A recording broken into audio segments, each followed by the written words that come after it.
독일의 철학자 임마누엘 칸트는 서양의 위대한 사상가 중에 한 사람으로 손꼽힙니다. 칸트는 17, 18세기 유럽 계몽주의 시대의 철학자입니다.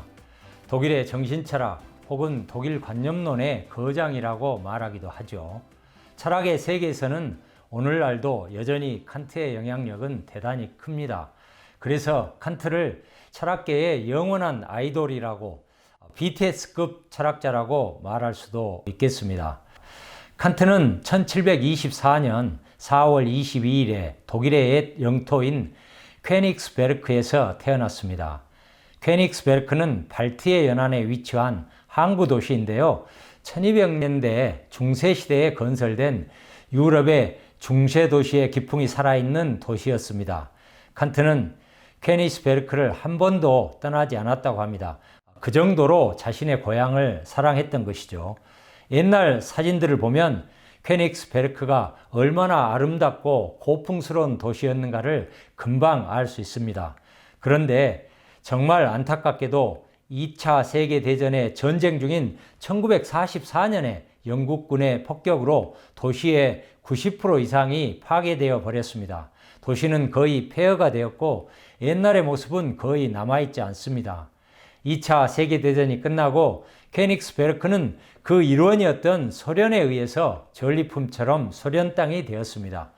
그리고 소비에트 연방 의장이었던 미하일 칼리닌의 이름을 따서 칼리닌 그라드로 도시의 명칭이 바뀌었습니다. 현재 이 도시의 모습을 담은 사진들을 보면 과거 아름다웠던 퀘닉스베르크의 흔적은 거의 남아있지 않습니다. 칸트 아버지의 직업은 말안장 등을 제작하는 마구 제작사였습니다. 어머니는 독일 남부 도시 뉘른베르크 출신으로 평범하지만 자상한 분이었던 것 같습니다. 칸트에게는 4명의 누이와 남동생이 1명 있었고 칸트는 13살에 어머니를 22살에 아버지를 여의었는데요. 가정적으로는 불운했다고도 볼 수 있겠죠.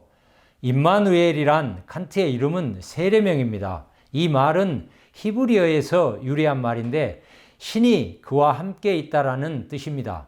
칸트는 나이가 들어서도 자신의 이 세례명을 아주 자랑스럽게 여겼다고 합니다.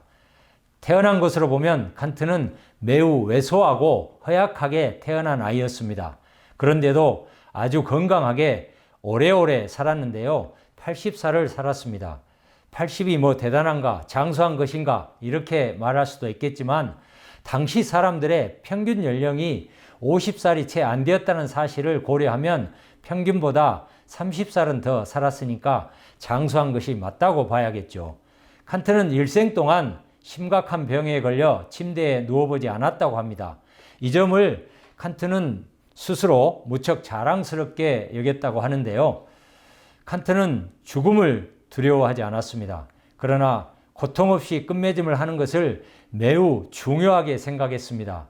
그래서 한밤중에 뇌졸중으로 인해 죽는 것을 최상으로 생각했다고 합니다. 잠든 상태에서 편하게 죽는 것이 좋다고 생각한 것이죠. 칸트는 79세인 1803년 10월에 생애 처음으로 중병에 걸렸는데 그리고 그 넉 달 뒤인 1804년 2월 12일 오전에 80세의 일기로 세상을 떠났습니다. 칸트는 죽기 직전 마지막으로 이렇게 말했다고 합니다. Es ist gut. 간단한 독일어 표현인데 우리말로 직역하면 좋다 정도가 되겠죠. 여러 가지로 해석이 가능하겠지만 저는 칸트 선생의 이 마지막 한마디를 이렇게 해석해 봅니다. 철학자로서 인생을 잘 살았고 이제 죽음을 맞아 삶을 잘 마칠 수 있어서 좋다. 칸트 집안은 경제적으로 변변치 못했습니다. 그러나 다행스럽게도 마음씨 착한 삼촌이 경제적인 지원을 해 주었기 때문에 초, 중, 고등학교를 다닐 수 있었습니다.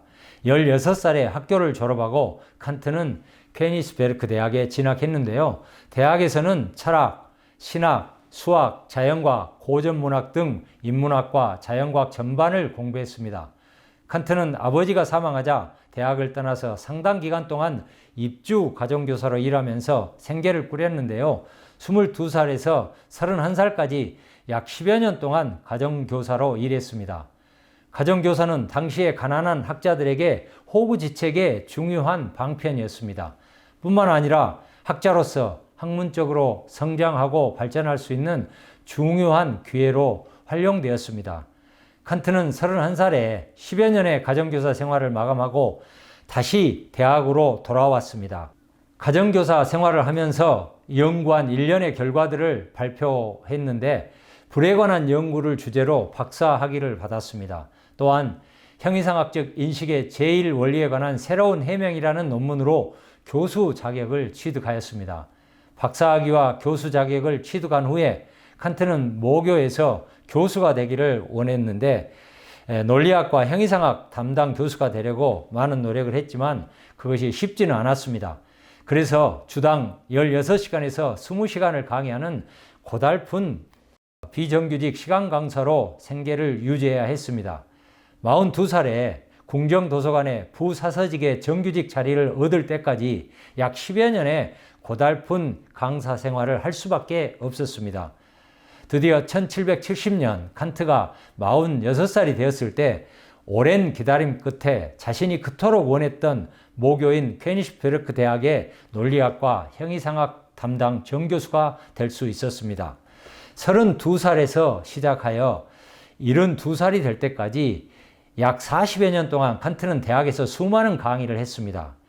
칸트의 학문적 관심의 범위가 얼마나 넓은지 우리는 그가 했던 강의의 제목들을 보면 금방 짐작할 수 있습니다.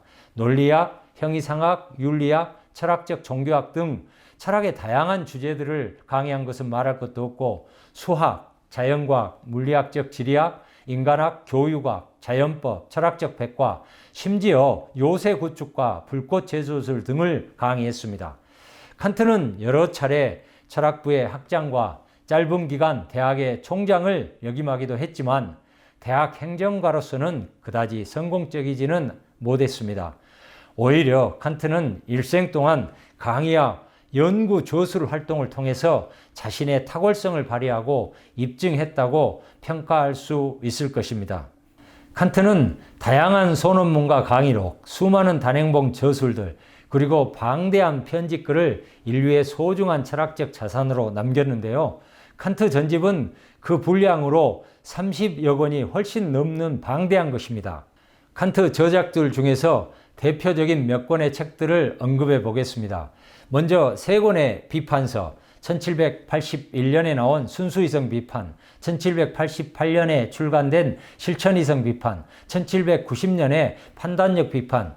여기서 비판이란 제목이 달린 이 세 권의 저서를 묶어서 우리는 칸트의 3비판서라고 부릅니다.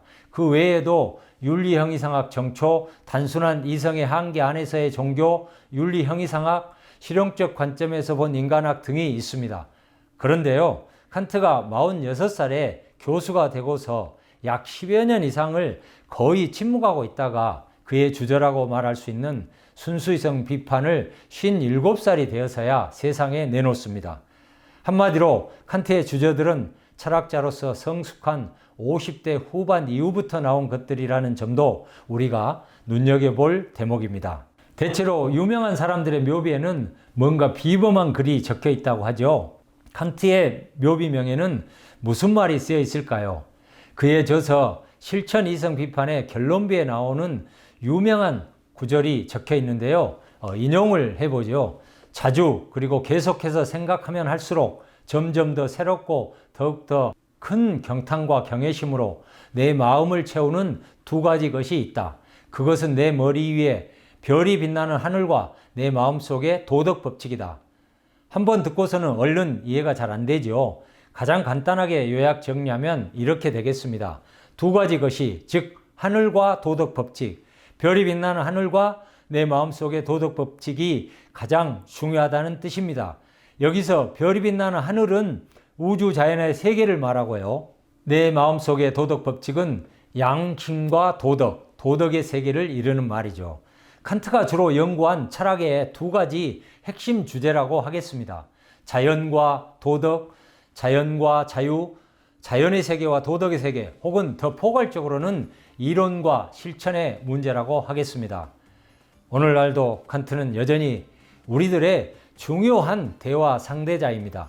인식론과 형이상학 혹은 존재론으로 대변되는 이론 철학의 분야에서든 윤리학 혹은 응용윤리학, 정치철학, 법철학, 사회철학 등 실천 철학의 영역에서든 아니면 역사철학, 종교철학, 예술철학, 교육철학의 논의에서든 칸트 철학은 여전히 우리들에게 중요한 메시지를 던지며 중요한 철학적 통찰들을 제공해 준다고 하겠습니다.